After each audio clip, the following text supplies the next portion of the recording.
So let's check out strange beliefs, or at least what people consider strange. And I'm going to show you how one of the most normal beliefs is actually one of the strangest beliefs of all. And so I used to study strange beliefs, and there's actually a questionnaire called the Magical Ideation Inventory. And what it would do is it would look at, well, strange beliefs, at least from a Western value system. Things like ESP, things like good, bad luck, precognition, telepathy, really what you might just consider strange from a typical Western perspective, that holds one myth above all as just assumed. And it's such a strange belief that no one considers it strange. And it's not just the physical world, but the origins of the physical world. And so here's the story, and you've heard this, but I'm going to put it in a really skeptical way, because I've been showing how skepticism is this path to spirituality. And so billions of years ago, out of nothing came something, came matter.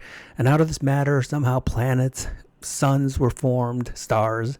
And out of all these stars and planets, at least on one planet, life emerged. And then that life suddenly became intelligent enough that it grew brains, and then out of these brains somehow consciousness happened, and then that magic moment where we were able to consciously reflect on the universe for the very first time.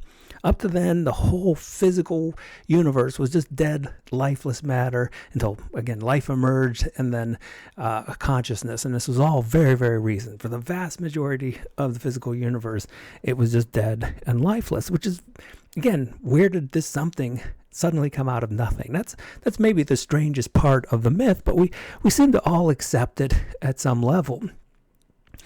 But we're going to question it because, and this was about 20, maybe 30 years ago, and I've always studied Carl Jung. I loved his work, and I remember a really important quote I came across. It was, "Matter is an hypothesis." And I put that on my door for years without really appreciating how significant it was. Because when it comes to this strange myth about the creation of the physical world and how it created things like life and consciousness, maybe a far simpler version is to put it in reverse. Maybe there is this consciousness, and consciousness is what's creating the physical world. And you might say, well, so if we were kind of in the courtroom and we had to make a case, and we'd say, well, I don't know, the physical world seems consistent. It seems very independent of our consciousness, because if I go visit some place and then someone else visits it, there seems to be some kind of reliability, inter-rater reliability, we might call it if we were getting technical. And so doesn't this prove that there's this independent physical world, that it's been around and it exists without consciousness?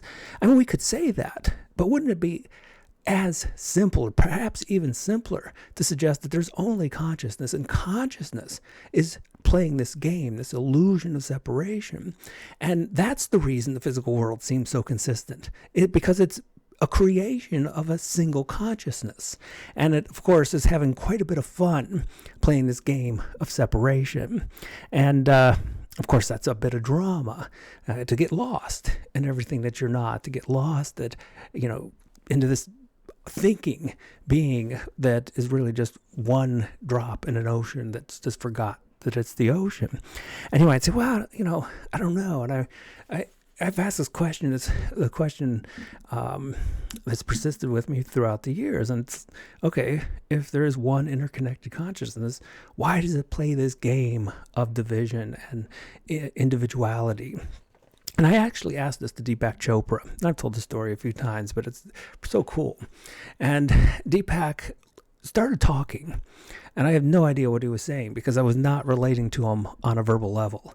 But it was really as close as you can get to one of these unusual, strange experiences. It was as if his ability to talk to me was nonverbal. And it was a very strong message. It was like almost like laughing, saying, come on, you know exactly the answer to this. You know exactly why it plays this game of division.